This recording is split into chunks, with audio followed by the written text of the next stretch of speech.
The Valeth fleet came out of faster-than-light travel just past the orbit of Mars. There were 200 ships in total. The smallest was bigger than any warship Earth had ever built.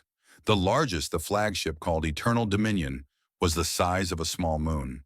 It blocked out the stars as it moved slowly toward the blue planet. Ambassador Keth Oren stood on the bridge of the Eternal Dominion and looked at Earth through the viewing screen. He was tall, nearly 3 meters, with scales that changed color depending on his mood. Right now they were a calm blue. He had done this many times before. He had brought 47 species into the Valeth Dominion during his long career. Some had fought, some had begged, all had submitted in the end. The Valeth had ruled their part of the galaxy for 3,000 years. They were not cruel by nature. They simply believed in the natural order of things. The strong ruled, the weak served. This was how the universe worked. Every species they had met eventually understood this truth. Kethoran's assistant, a young officer named Thesic, approached with a data tablet. Ambassador, we have completed our scan of the planet. 8 billion inhabitants. Technology level is surprisingly high. They have nuclear weapons, basic space travel, and early artificial intelligence. Military capability? Kethoran asked without much interest. Significant for a species at their level. They have enough weapons to destroy their own planet several times over. However, they pose no real threat to our fleet. Kethoran made a sound that was something like a laugh. They never do. Send the standard transmission. The message went out to every communication device on Earth. It was translated instantly into every human language. The message was simple and direct. It explained that the Valeth Dominion now claimed the system. It listed the terms of integration. Humans would pay tribute. Their governments would be restructured under Valeth oversight. Their military forces would be reduced to a small peacekeeping size. In return, they would receive protection and access to advanced technology. The message ended with a warning. Resistance would result in consequences. The Valeth did not wish to cause harm, but they would do what was necessary. Then Kethoran waited. This was always his favorite part. The panic, the emergency meetings, the desperate attempts at negotiation. Sometimes a species would launch attacks against the fleet, which were swatted away like insects. Eventually, leaders would come aboard, pale and frightened, ready to sign whatever documents would save their people. But Earth's response was strange. First, there was silence. Then, after 6 hours, a single transmission came from the planet. A human woman appeared on the screen. She had dark hair going gray at the edges and calm brown eyes. She wore simple formal clothing. "I am Dr. Elena Vasquez," she said. "I have been chosen to speak for Earth. I am ready to come aboard your ship to discuss your message." Kethoran was pleased. This was faster than usual. "Send a shuttle for her," he ordered. Elena Vasquez arrived alone. She carried no weapons, no documents, no recording devices. She was escorted through the massive corridors of the Eternal Dominion by armed guards who towered over her. She did not seem afraid. She did not seem nervous. She walked with the steady pace of someone going to a business meeting. When she entered the ambassador's chamber, she stopped and looked around. The room was designed to impress and intimidate. Golden light fell from high windows. Strange trophies from conquered worlds lined the walls. The ambassador's chair was raised on a platform so that visitors had to look up at him. Elena looked at all of this. Then she found a simple chair against the wall, pulled it to the center of the room, and sat down. Kethoran's scales flickered with surprise. No one had ever done that before. "Dr. Vasquez," he said, recovering his composure, "I trust you have reviewed our terms." "I have," she said. "They are very clear." "Good, then we can proceed quickly. Which of your world leaders will be signing the integration documents?" "None of them." Kethoran waited for more. When nothing came, he leaned forward. "I do not understand." "We decline your offer," Elena said. Her voice was polite, as if she was turning down an invitation to dinner. "We will not be joining your dominion." The ambassador's scales shifted to a confused purple. "This is not an offer, Dr. Vasquez. This is how things are. You do not have a choice in this matter." "We understand your position," Elena said. "We understand that your fleet could cause us tremendous harm. We have studied your empire. We know what you have done to other species. We know we cannot defeat you in battle." She paused. "And still, we decline." Kethoran stood up. He had never encountered this before. Species either fought or surrendered. They did not simply say no and sit quietly in a chair. "Perhaps I have not been clear," he said, his voice hardening. "If you do not submit, we will take action. Your cities will burn. Your people will suffer." Elena nodded slowly. "You may do these things. That is your choice, but it will not change our answer." "Why?" The question came out before Cathoran could stop it. "Why would you choose destruction over survival?" Elena looked at him directly. "Because survival is not the same as living, Ambassador. We have learned this lesson many times throughout our history. We have had tyrants and empires on our world. We have seen what happens when people give away their freedom for safety. Sometimes they survive, but they lose something more important." She stood up from her chair. "We are not threatening you. We are not going to attack your ships. We are simply telling you that we will not cooperate with our own conquest. You can occupy our land, but you cannot occupy our will." She walked toward the door, then stopped. "You are welcome to come to Earth. You can walk our streets and eat our food and talk with our people. But you will come as guests, not as rulers. That is the only invitation we offer." She left the chamber without waiting for a response. Cathoran stood alone in the golden light, his scales cycling through colors he could not control. In 3,000 years, across countless worlds, no one had ever simply walked away from him. He did not know it yet. But the Valeth Dominion had just encountered something more dangerous than any weapon. They had encountered a species that was not afraid to lose, and that changed everything. General Thexari had conquered 12 worlds. He knew how to break a population. First, you showed overwhelming force. Then you identified leaders and removed them. Then you rewarded those who cooperated and punished those who resisted. Within a few months, most species fell into line. Fear was a powerful teacher. He landed in New Shanghai with 50,000 soldiers. It was Earth's largest city, home to 40 million people. Massive Valeth transport ships descended from the sky and settled in the city's parks and squares. Soldiers in battle armor marched through the streets. The message was clear. The Dominion had arrived. Thexari expected panic.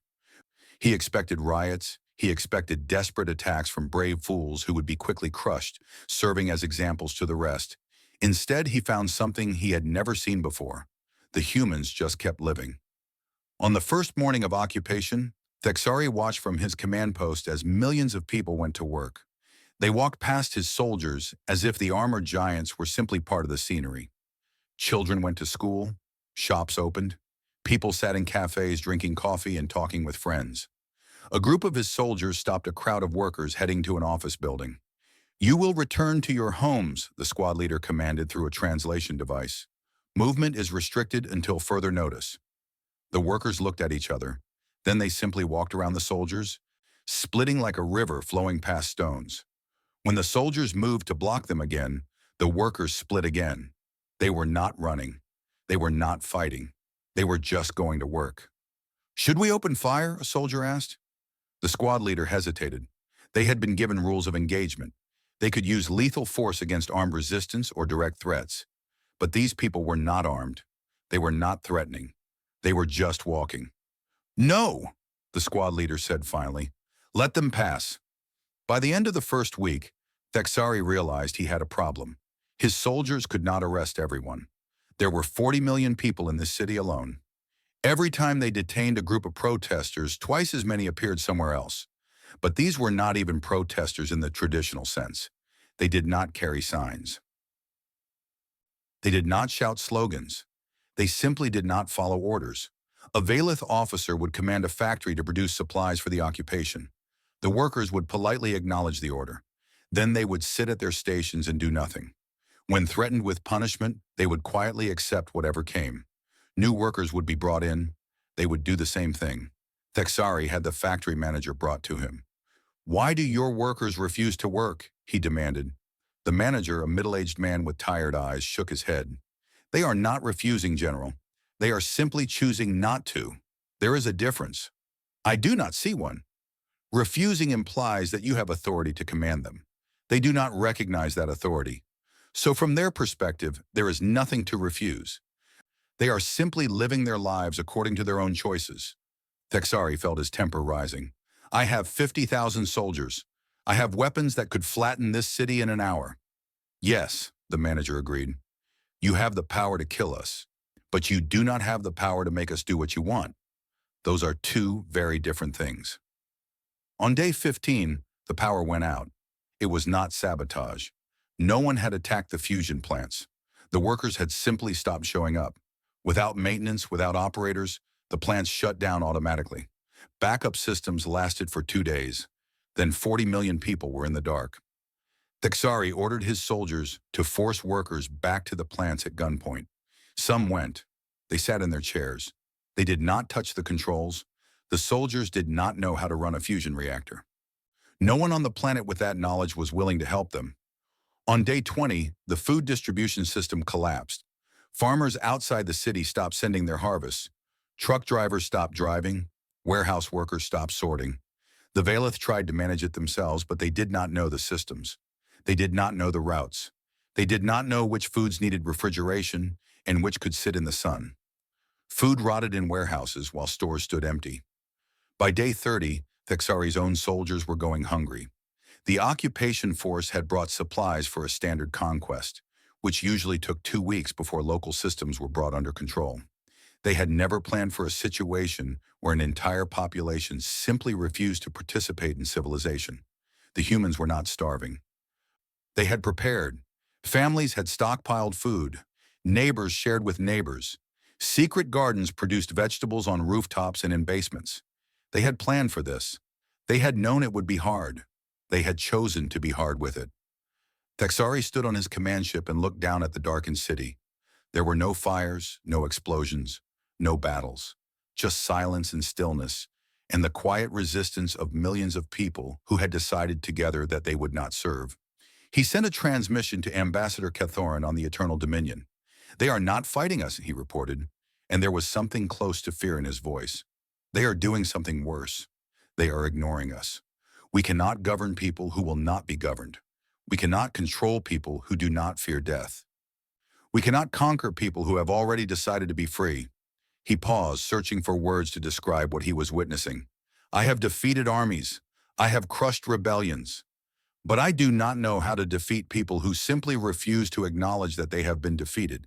They have taken our greatest weapon, fear, and they have made it meaningless. The transmission ended.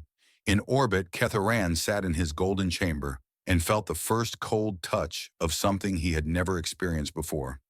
Doubt. Ambassador Cathoran came to Earth on day 45 of the occupation. He did not bring soldiers or weapons. He came with 3 assistants and a genuine desire to understand. The humans had invited him to a small house in a neighborhood outside New Shanghai. It was a simple place with a garden in front and old trees providing shade.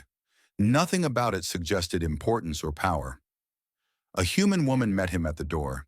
She was young, with kind eyes. Ambassador, welcome. Professor Okonkwo is waiting for you in the garden. Cathoran had to lower his head to pass through the doorway. He followed the woman through the house, which was filled with books and photographs and the small objects of a life well lived. He emerged into a garden where an elderly man sat at a wooden table. David Okonkwo was 87 years old. His hair was white, his hands shook slightly, and he moved with the careful slowness of age. But his eyes were sharp and clear. He smiled when he saw the ambassador. Please sit, he said, gesturing to a chair that had been built larger to accommodate a Valeth body. I have made tea. I hope you do not mind. It is a human custom when discussing important things. Cathoran sat. A cup was placed before him. The tea was hot and had a pleasant smell. He wrapped his large hands around the cup and felt its warmth. You asked to speak with whoever was leading the resistance, David said. I must tell you that no one leads it, but I am told that I helped give it shape, so perhaps I can answer your questions. I have many questions, Cathoran admitted. I have been conquering worlds for longer than your civilization has existed. I have never seen anything like what your people are doing. What are we doing, in your view? Cathoran thought about it. You are refusing to cooperate with reality. We have the power. We have the ships and soldiers. You cannot defeat us. Yet you act as if none of this matters. David nodded slowly and sipped his tea. Let me tell you about human history, Ambassador. We are a young species. We have only had civilization for about 10,000 years. But in that time, we have done terrible things to each other.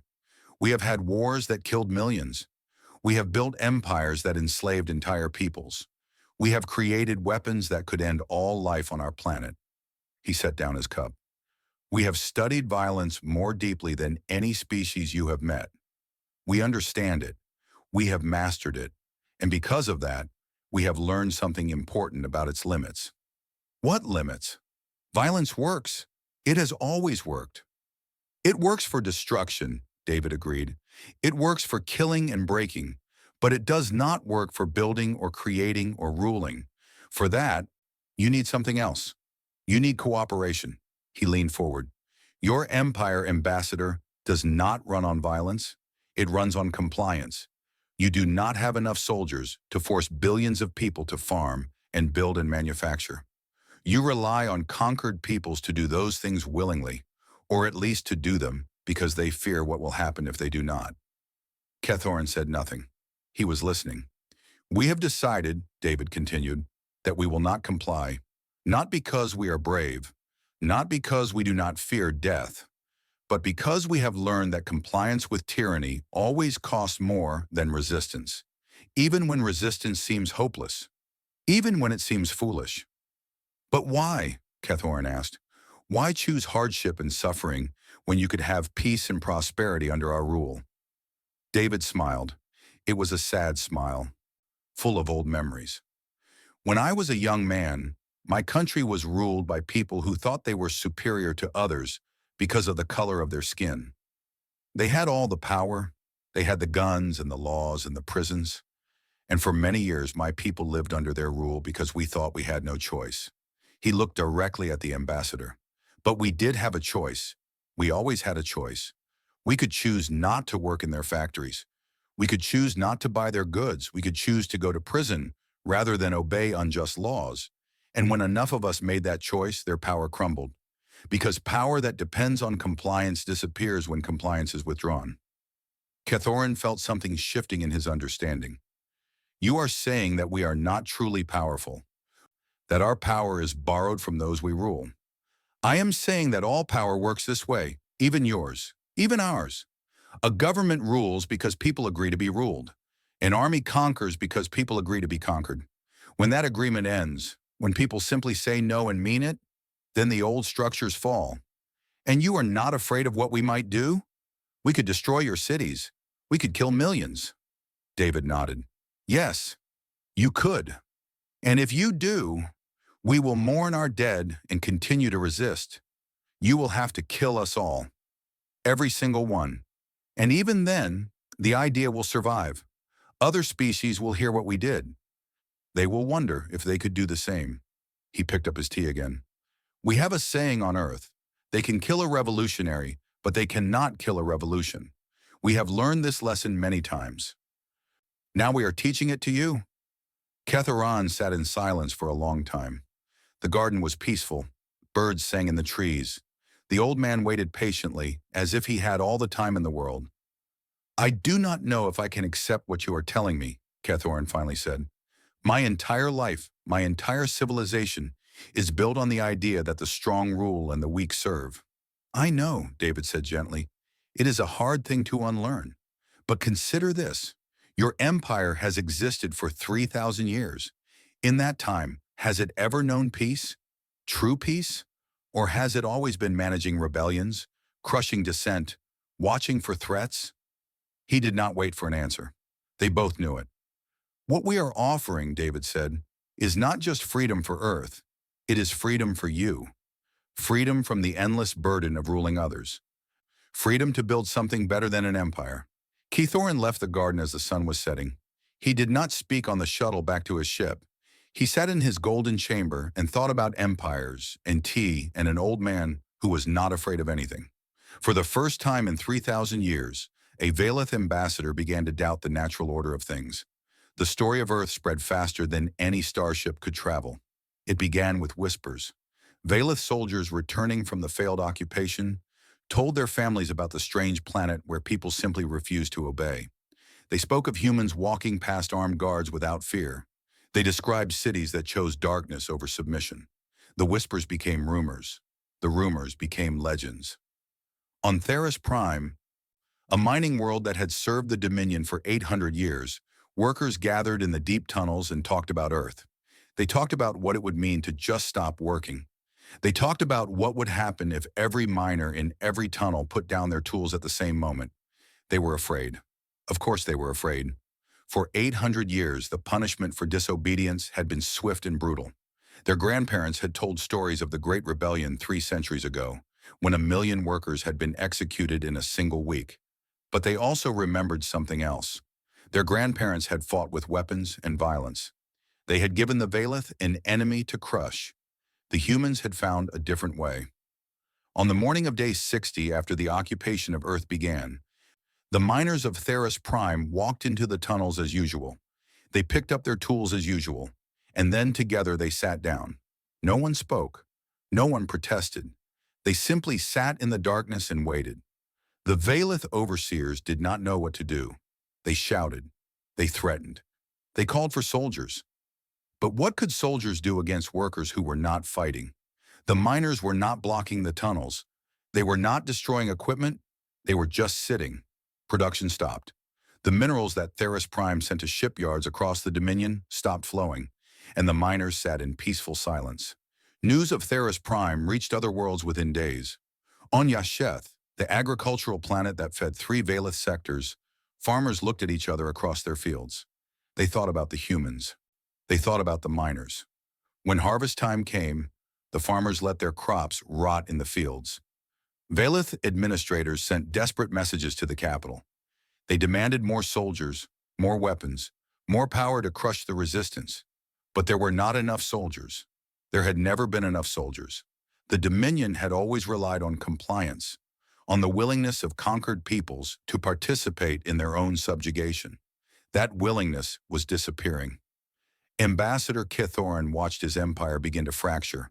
Reports came in from dozens of worlds. Factories going silent, transportation systems shutting down, entire populations simply refusing to work. They did not fight. They did not rebel in the traditional sense. They just stopped. He requested a meeting with the Dominion Council, the 12 ancient Valeth who ruled the empire. He stood before them in a chamber that had not changed in 2,000 years and tried to explain what was happening. "We are facing a new kind of threat," he said, "one we have no tools to combat. The humans have discovered that our power rests on cooperation, and they have shown others how to withdraw that cooperation." The eldest council member, a Valeth so old that her scales had faded to gray, spoke with contempt. "Then we will make them cooperate. We will execute resistors until the rest learn to obey."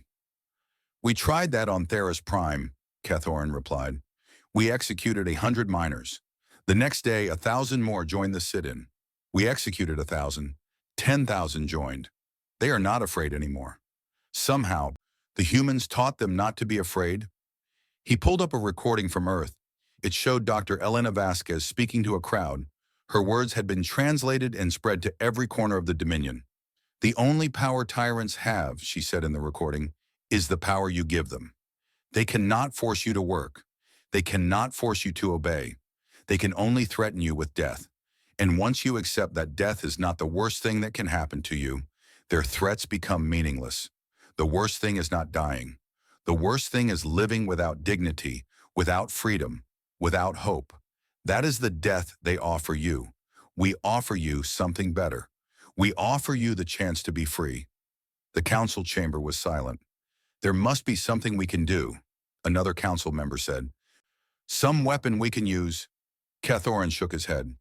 "The only weapon that would work is the destruction of every resisting world. Complete annihilation. No survivors. If we did that, if we killed billions to make an example, perhaps fear would return." He paused. "But I no longer think it would. The idea has escaped. It cannot be killed. Even if we destroyed Earth in Theris Prime, in Yasheth, others would remember. Others would try." He turned to face the council directly. "I believe we are witnessing the end of the Dominion, not through war, not through defeat, but through the simple realization of billions of beings that they do not have to serve us anymore. The council erupted into argument. Some demanded military action, others called for negotiation. A few sat in stunned silence, unable to process what they were hearing. Kethoran left the chamber and returned to his ship. He sat alone in the darkness and thought about the old man in the garden, about tea and revolution, and the strange courage of a species that had chosen peace as their weapon. In his heart, he already knew the truth. The Dominion would not survive this. 3,000 years of conquest and rule were ending, not with a battle, but with a simple word repeated by billions of voices across 100 worlds. No. Just no. And that small word was bringing down an empire. The Valeth Dominion did not fall in a single day. It took 5 years of slow collapse, of systems failing and structures crumbling, of ancient power fading like morning mist under a rising sun. Some Valeth tried to hold on through force. Warlords emerged who believed that enough violence could restore the old order. They burned cities and executed millions. But for every world they terrorized into submission, 3 more joined the resistance. The fear was gone, and it was not coming back. Other Violeth simply walked away. They left their posts in their ships and went home to their families. They were tired. 3,000 years of conquest had not brought them happiness or peace. It had only brought more conquest, more worlds to manage, more rebellions to crush. The burden of empire had been crushing them too, they realized. They had just never been allowed to admit it. By year 3, the Dominion existed in name only. The council had disbanded. The great fleet was scattered. Worlds that had been ruled for centuries were governing themselves for the first time. It was chaos. Beautiful, terrible, necessary chaos. Earth did not try to fill the void. When other species came asking for leadership, for guidance, for someone to tell them what to do, the humans politely refused. "We are not here to rule you," Dr. Elena Vasquez told a gathering of representatives from 30 liberated worlds. "We are not here to replace the Dominion with a human empire. We are here to help you find your own way." "But how?" a delegate from Theris Prime asked. "We have never governed ourselves. We do not know how." "Neither did we," Elena replied. "We learned. We made mistakes. We tried again. That is what freedom means. It means making your own choices even when you choose wrong. It means learning from failure instead of being punished for it." In year 5, Earth hosted the founding conference of the Galactic Cooperative. It was not an empire. It was not even a government in the traditional sense. It was an agreement among species to work together without ruling each other. The principles were simple. No species would dominate another. Trade would be fair and voluntary. Disputes would be resolved through discussion, not force. Any world could join or leave as they chose. There were no armies, no threats, no punishments. Many said it would never work. They said that without force to back it up, the cooperative would collapse. They said that strong species would inevitably prey on weak ones. They said that this was simply not how the universe worked. The humans listened to these arguments. Then they smiled and built the cooperative anyway. Ambassador Ketharan attended the founding conference. He was old now, his scales fading to gray like the ancient council member he had once reported to. He had spent the last 5 years helping to dismantle what his ancestors had built. Some Valeth called him a traitor. Others called him a visionary. He did not care what they called him. He found Elena Vasquez during a break in the proceedings. She had aged too. Her hair was fully gray now, and there were deep lines around her eyes. But she still had the same calm presence he remembered from their first meeting on his flagship. "I still do not fully understand your species," he admitted. "After everything that happened, you could have taken revenge. You could have punished us for what we tried to do to you. Instead, you helped us rebuild." Elena smiled. "Revenge would have made us like you. That was never what we wanted." "What did you want?" She thought about it. "We wanted to prove that there was another way. That civilization did not have to be built on domination and fear. That beings could work together as equals, could help each other without expecting submission in return." She gestured at the conference hall, where 1,000 delegates from hundreds of species were talking, arguing, laughing, building something new. "This is what we wanted, not power over others, just the chance to show that peace was possible." Kethoran was quiet for a moment. Your Professor Okonkwo passed away last year. I read about it. Yes. Elena's voice was soft. He was 92. He lived long enough to see the cooperative founded. He said it was more than he ever hoped for. I think about our conversation often, Kithorn said, about what he told me in his garden, about power and compliance and the choice to be free. He would be glad to know that. The ambassador looked out the window at the blue Earth sky. My people are struggling. We built our entire identity around being conquerors. Now we must become something else. It is hard. I know, Elena said. Change is always hard. But you are not alone. That is what the cooperative is for. We help each other. Even those who tried to conquer you, especially those. She put her hand on his arm, a gesture of friendship that would have been unthinkable 5 years ago. The Dominion is gone, but the Valeth are still here.